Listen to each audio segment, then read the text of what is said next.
Guys, ముందుగా మీకు మీ కుటుంబ సభ్యులకి ఉగాది శుభాకాంక్షలు.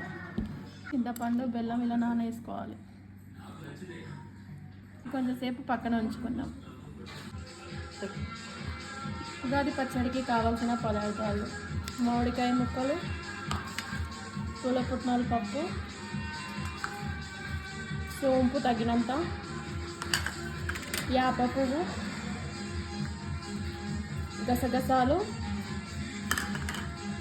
చిటికెడు సాల్ట్, కొన్ని మిరియాలు. పచ్చడికి కావాల్సిన గిన్నె. ఇలా చింతపండు బెల్లంని బాగా తీసుకొని ఆ పాత్రలో పోసుకోవాలి. అందులోని మనకు పెంచుకున్న పాత్రలో పోసుకోవాలి.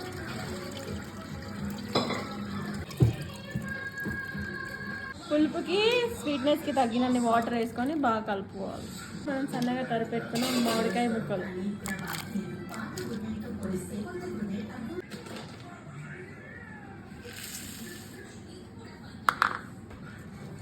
సోంపు మీకు కావాల్సినంత, గసగసాలు,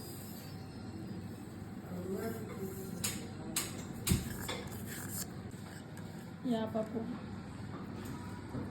మిరియాలు 2-3, చిటికెడు సాల్ట్.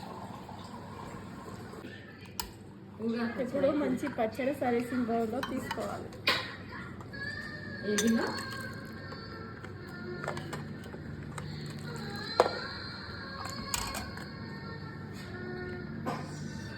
పచ్చడి రెడీ.